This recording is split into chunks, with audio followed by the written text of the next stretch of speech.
Pedimos sean tan amables de permanecer de pie y atender con respeto el toque militar, silencio, en honor a los fallecidos por el COVID-19.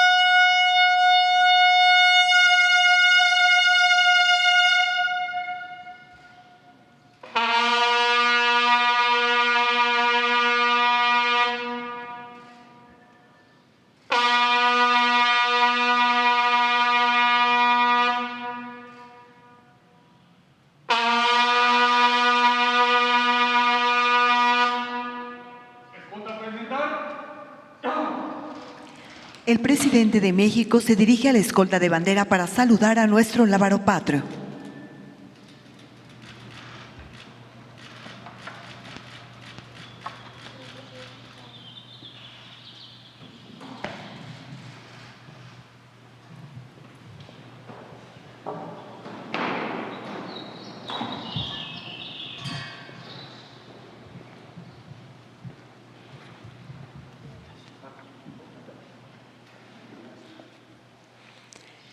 Damos inicio a esta ceremonia con los honores al presidente constitucional de los Estados Unidos mexicanos y comandante supremo de las Fuerzas Armadas.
Favor de tomar asiento.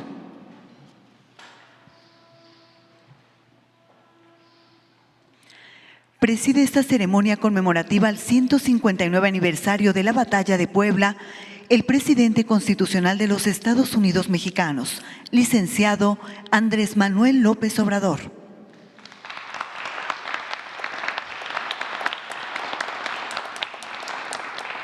Lo acompañan en la línea de honor el general Luis Crescencio Sandoval González, secretario de la Defensa Nacional, y el ciudadano Francisco Ignacio Taibo, director del Fondo de Cultura Económica.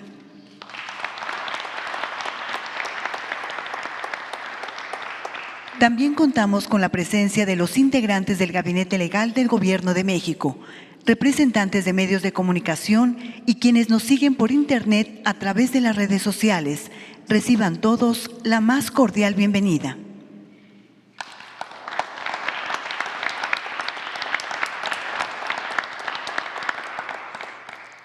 Hace uso de la palabra el ciudadano Francisco Ignacio Taibo, director del Fondo de Cultura Económica.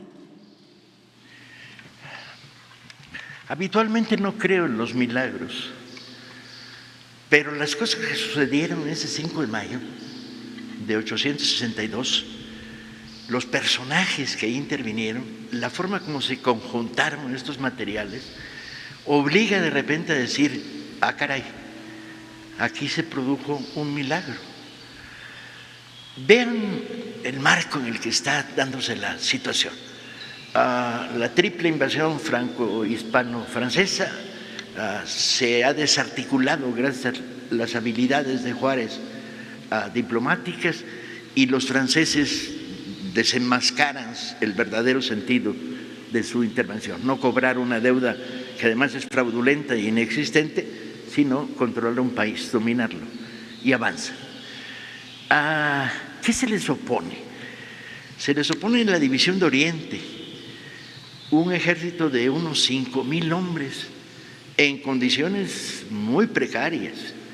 Leyendo la correspondencia de Zaragoza, descubres que la mitad de ellos no traen zapatos, que no tienen rifles para todos. Hay algunos elementos de solidez en esta División de Oriente. Ven, están los compañeros de las brigadas de Zacatecas, de Querétaro, del Estado de México, y sobre todo están sus oficiales, porque los oficiales de la contraintervención vienen fogueados por la Guerra de Reforma, son además leídos y escribidos, son poetas, tinterillos, con formación política, son hombres de la Reforma. Estos oficiales medios, tenientes, capitanes, mayores, y son la solidez de la división, que viene muy desarticulada económicamente, pasando hambres en su retirada desde Veracruz. Zaragoza trata de frenar a los franceses en Aculcingo sin lograrlo, primera derrota del ejército mexicano, y se repliega hacia Puebla intentando crear un bastión de defensa de la capital, de la Ciudad de México. Se dice, y de repente esto sorprende, que enfrentamos al mejor ejército del mundo. Yo toda mi vida, antes de haber estudiado el problema en serio, dije, esto es demagogia nacional, esto es el mejor ejército del mundo, eran los franceses que hay. Y cuando empiezas a analizarlo, sí era el mejor ejército del mundo. Los batallones que intervienen en esta primera campaña vienen fogueados por la guerra de Italia, la guerra de Crimea, la guerra en Argelia, mandos medios muy capaces, surgidos de las academias de guerra, y un armamento muy superior. El fusil Minuet que traen te hace puntería a 700 metros. Piensen de repente, cuando dos ejércitos se enfrentan, que el ejército que te dispara desde 700 metros tira y da, y tú tienes que esperar a que se acerquen a 150 metros para que tus malvados, obsoletos rifles Baker que tienes en el ejército mexicano hagan puntería. Tienes que resistir 350 metros de ellos disparando y tú sin disparar. Pero además el ejército mexicano con suerte trae Baker. En el ejército mexicano hay espingardas, hay fusiles de arcabuces de la época de la Guerra de Independencia, y en algunos casos ni eso. Acompañan en la retirada desde Veracruz los artilleros jarochos, muy importantes en esta batalla, van a ser definitivos porque saben el oficio, pero el problema es que no hay fusiles para ellos. Atienden la artillería que se trajo penosamente desde Veracruz. Piensen echarse las cumbas de Maltrata empujando cañones de 700 kilos, ¿sí?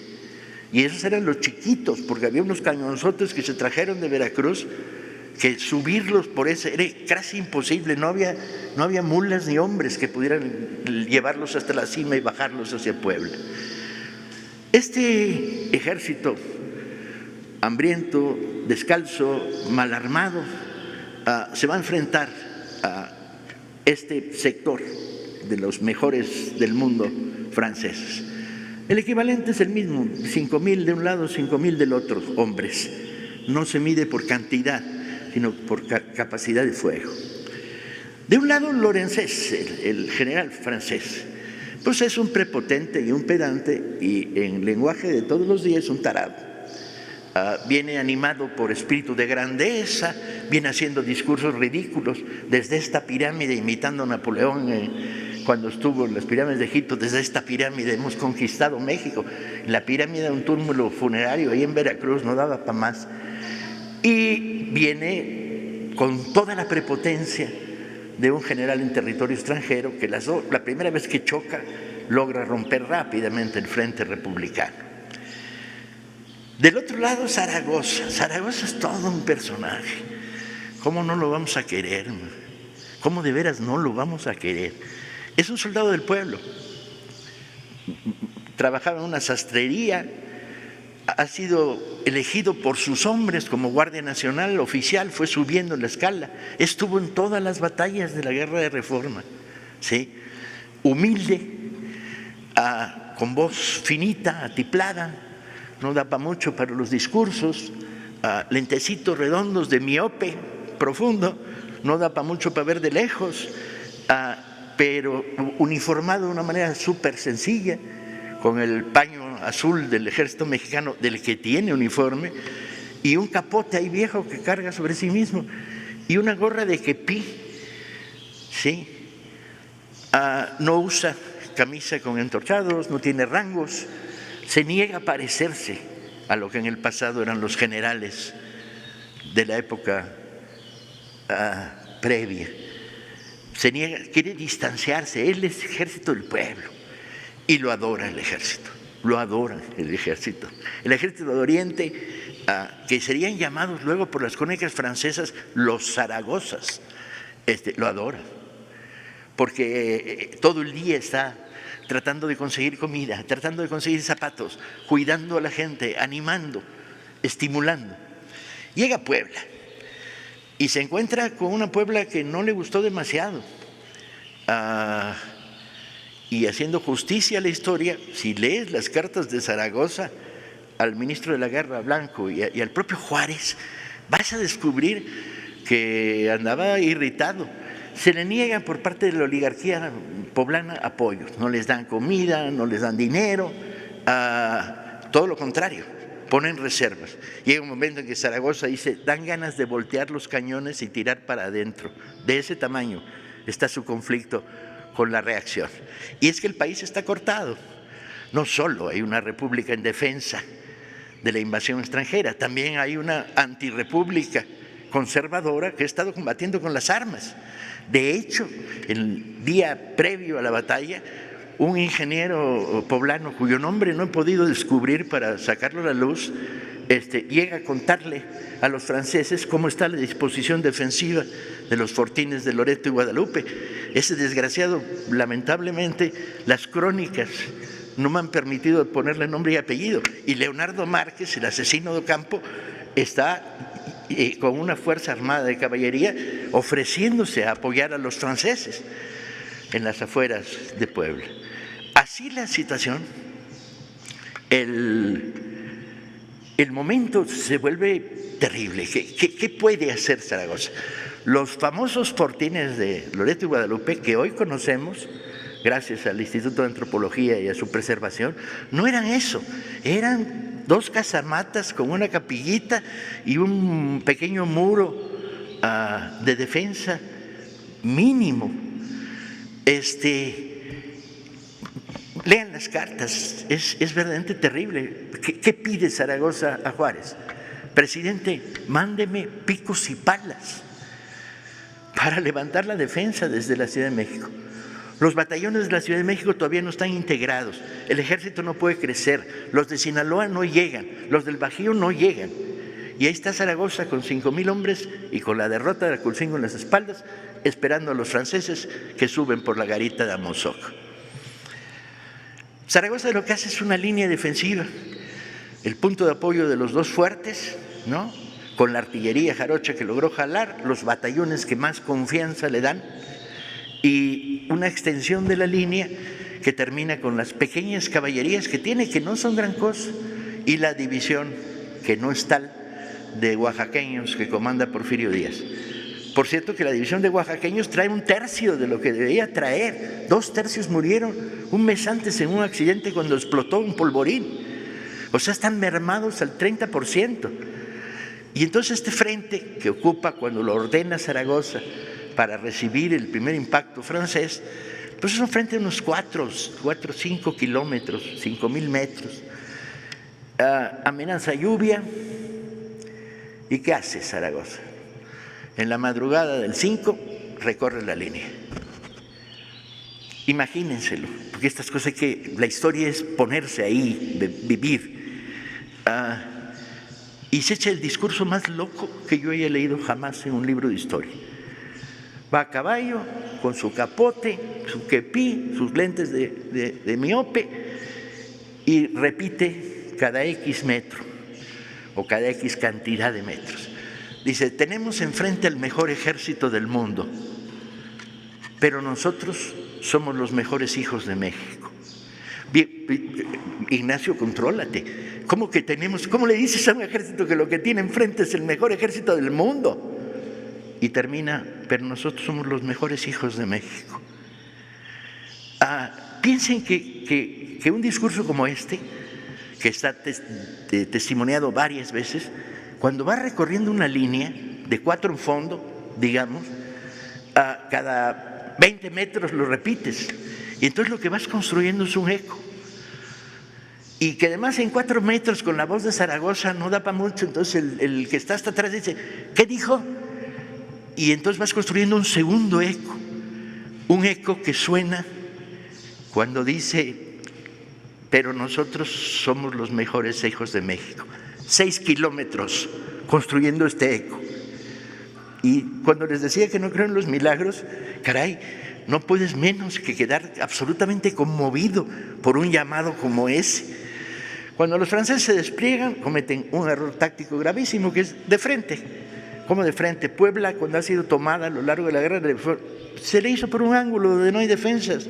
No, de frente, directamente. Destruyamos los fortines de Loreto y Guadalupe, entramos a la ciudad y luego nos vamos paseando la Ciudad de México, diría Lorenzés. Y cuando Zaragoza descubre esta maniobra de los franceses, cambia su línea. La aprieta en la zona de los cerros, pone batallones de refuerzo, ahí está Berriozábal, ¿sí? En la retaguardia Mariano Escobedo, Negrete, un general chaparrito que está en el lugar equivocado, pero para su gloria. Fue general conservador durante la guerra de Reforma, pero a la hora de la invasión dice, señor presidente, yo ahora sí vengo al bando bueno, el bando de la defensa de la patria. Ahí están, en el refuerzo. Y se produce una batalla extraña, porque la artillería francesa no puede operar bien, las zonas de disparo de la artillería pesada no intervienen y la ligera tiene que acercarse mucho hasta caer en el terreno de los cañones veracruzanos. Primer choque, los suavos, excelente ejército de línea, llegan hasta las primeras líneas, son repelidos por el fuego de los cañones, etc. Segundo choque de los suavos, valientes y disciplinados, ¿sí? Llegan hasta la segunda línea, están a metros de las trincheras. Y ahí se producen acontecimientos que otra vez te colocan en el terreno de no me lo acabo de creer. Por ejemplo, Constantino Escalante, el gran grabador de la época, registra el momento en que un artillero veracruzano le tira una bala con la mano al suavo. Y yo dije, no, esto es heroísmo de cartón, esto es propaganda. No, hay 4 registros de testigos que cuentan como el jarocho no le dio tiempo a meter la bala en el cañón y con la bala se defiende. Y le hizo pomada el morrión al francés. Artilleros que además están en una situación trágica, les quitaron los fusiles porque no había para todos, entonces ellos su cañón y ahí te ves. Y si llegan hasta la primera línea, con lo que tengas, ¿sí? Repelida la segunda carga, la tercera carga, y está a punto de triunfar. Y en esos momentos claves la artillería jarocha da de sí lo que da. En términos de como se cuentan las historias, firmes como el fierro en la primera línea, los hombres de la División de Oriente, nada.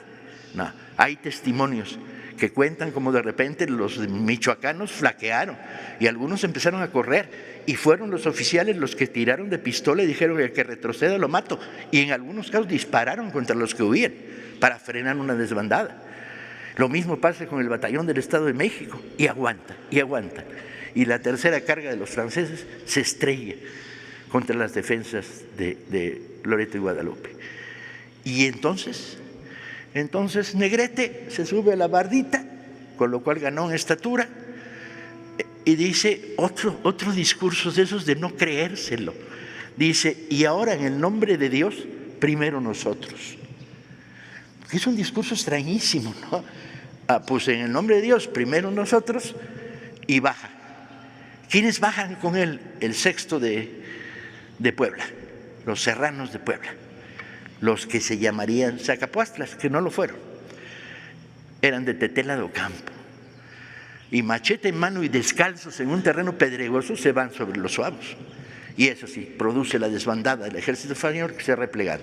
Es el momento en que el ala de la caballería interviene y presiona, se avanzan las líneas y el ejército francés está derrotado y tiene que replegarse.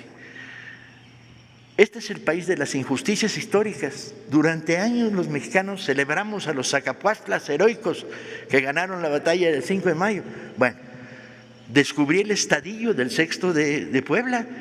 Hay un Zacapuastla, el resto son de Tetela de Ocampo y de la Sierra. Pero durante años, por este malentendido que causa la prensa en su época, no es el único momento en que la prensa causa malos entendidos, como ustedes bien pueden pensar, les atribuyen a los Zacapuastlas mérito y todos los años se les entrega $1 millón para que hagan una gran fiesta en el pueblo. Y los de Tetela, ahí está en el Archivo General de la Nación, mandan todos los años una carta diciendo, no fueron ellos, fuimos nosotros, ¿sí? Y a nosotros no nos toca nada. Ahí están los nombres de los de Tetela, de los serranos de Puebla, que remataron al ejército francés. ¿Zaragoza puede explotar la victoria? No. Calcula y dice, todavía no están derruidos, derrotados. Las bajas son enormes, pero hay números muy significativos que están escondidos en la historia. El ejército mexicano, cada baja que causó, le costó 300 proyectiles. Vean el nivel de ineficacia del armamento mexicano. 300 tiros para crear una baja enemiga. La distancia con los fusiles franceses, el hecho de que los franceses se repliegan con estructura napoleónica, haciendo cuadro para impedir que la caballería los desborde. Y Zaragoza decide no explotar la victoria. Y decide bien, porque era muy riesgoso. Sin embargo, se produce otro de los elementos del milagro del 5 de mayo, que es, ¿cómo se sabe esto? Zaragoza emite 3 partes de guerra conforme va produciéndose la batalla. Y estos partes de guerra entran en el telégrafo central de Puebla y viajan por telégrafo al Palacio de Comunicaciones de la Ciudad de México. Ahí Guillermo Prieto lo recibe, saca copia, le pone en la boca un mensajero, copia que viene corriendo para Palacio para informarle a Juárez del mensaje de Zaragoza. Pero antes que lo conozca el presidente, los mensajes de Zaragoza los conoce el pueblo, porque Prieto sale a la ventana del Palacio de Comunicaciones a contarle. Y así llega ese famoso mensaje de las armas nacionales se han cubierto de gloria. Yo no sé ustedes si están demasiado acostumbrados a los discursos y ya no se les conmueve nada, pero yo sí me conmuevo. Y he contado esta historia 50 veces. La conté en Tetela de Ocampo, la conté en Puebla con estudiantes, y me conmueve. Me conmueve porque es el triunfo del bien contra el mal, de la civilización contra la barbarie que representa la intromisión imperialista en nuestras vidas. Espero que cuando repiensen la batalla del 5 de mayo, la repiensen en toda su riqueza, toda su dimensión y todo el orgullo que a mí y que a todos ustedes nos produce. Muchas gracias.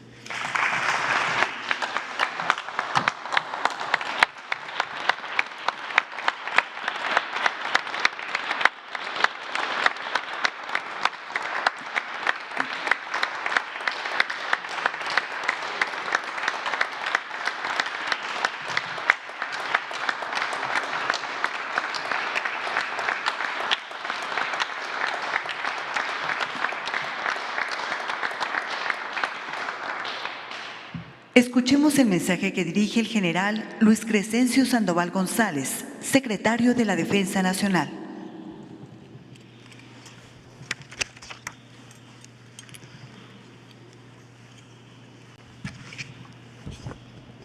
Licenciado Andrés Manuel López Obrador, presidente constitucional de los Estados Unidos mexicanos y comandante supremo de las Fuerzas Armadas, apreciables compañeros integrantes del Gabinete del Gobierno de la República, invitados especiales, compañeros de armas, representantes de los medios de comunicación, muy buenos días a todos.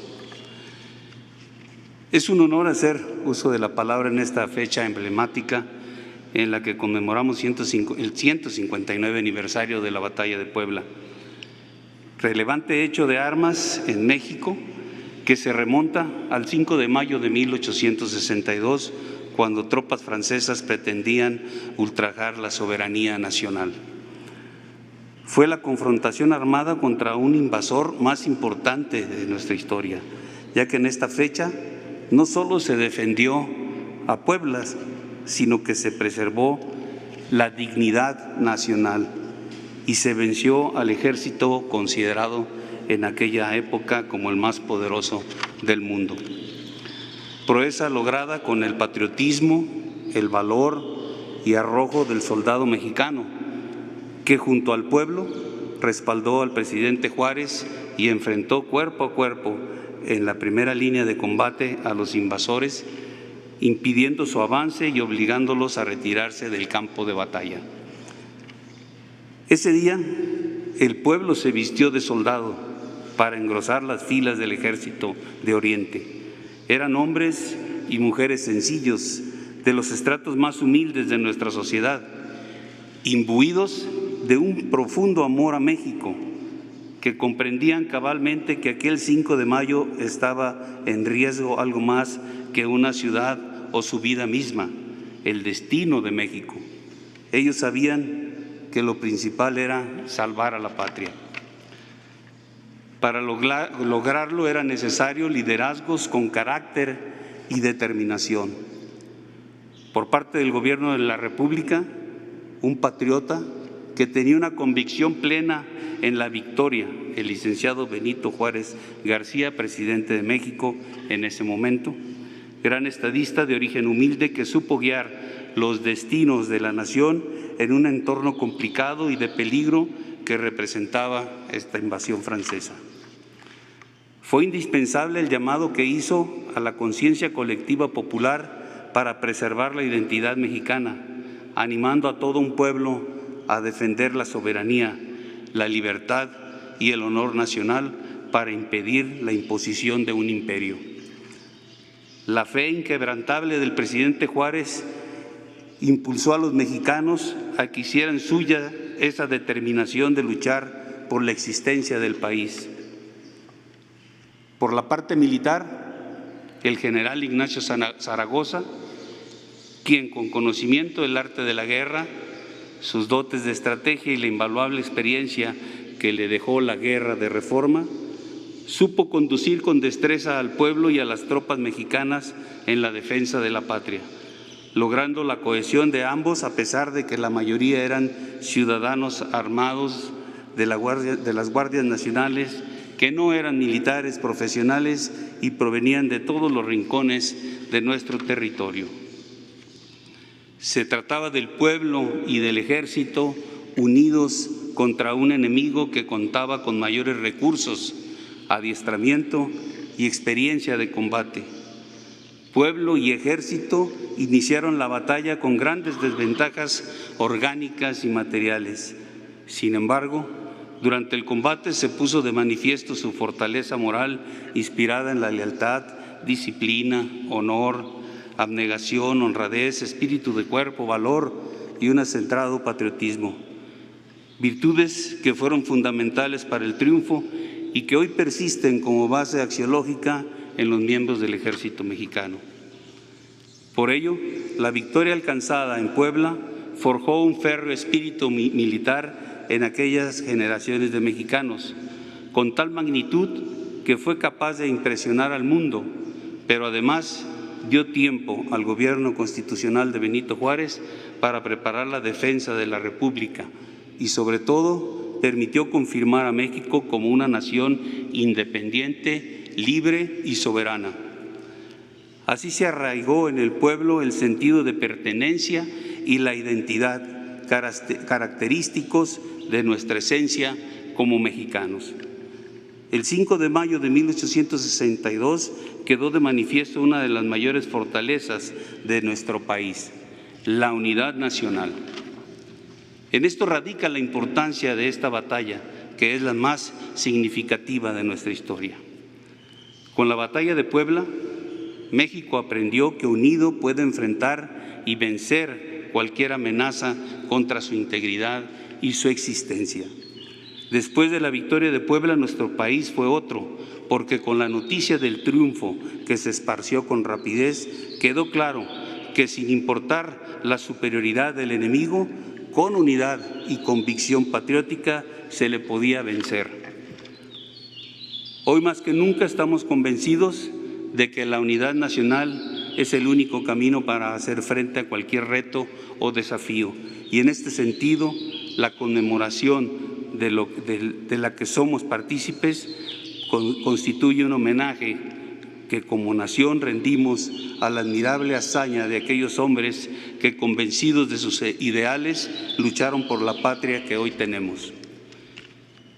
Es un valioso ejemplo de patriotismo y fraternidad que en la actualidad se refleja y se traslada a otros ámbitos que no son acciones de armas y tienen un profundo sentido social. Como ejemplo, la aplicación del Plan de N3E para auxiliar a la población civil en casos de desastre y la participación de personal militar en la atención de la pandemia.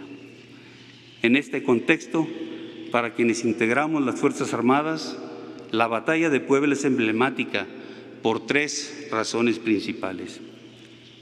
Primera, porque es muestra palpable de la unión del pueblo de México y el soldado en momentos determinantes.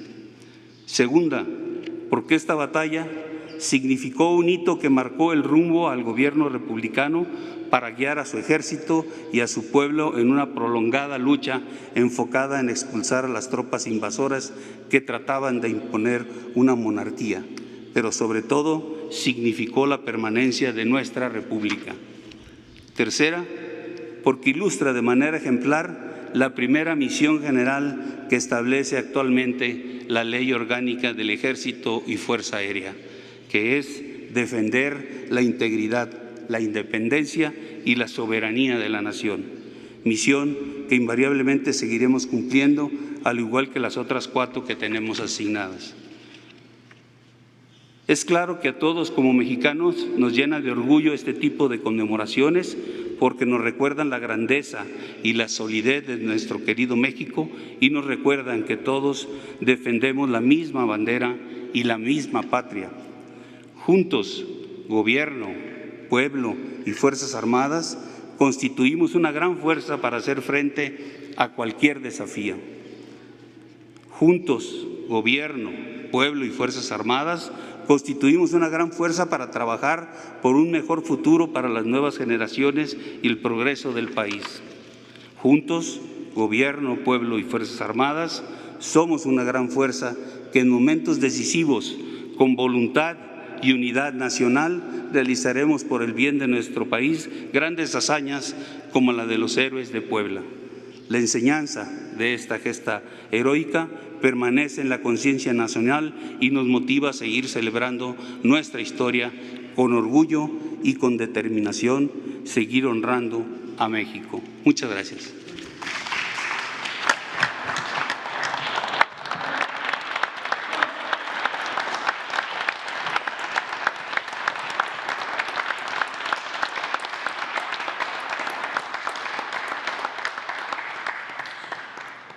Finaliza esta ceremonia con los honores al presidente de los Estados Unidos mexicanos y comandante supremo de las Fuerzas Armadas.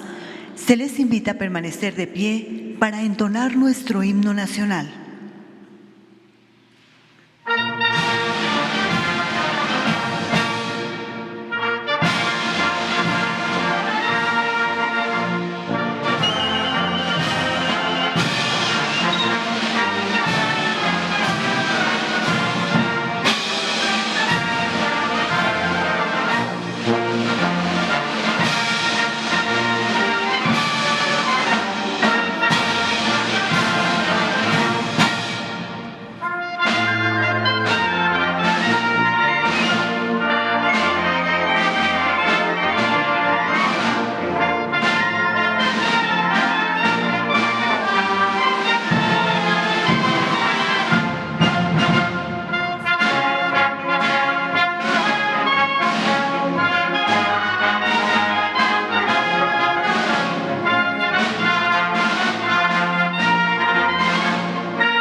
el presidente de México se dirige a la escolta de bandera para despedirse de nuestro lábaro patrio.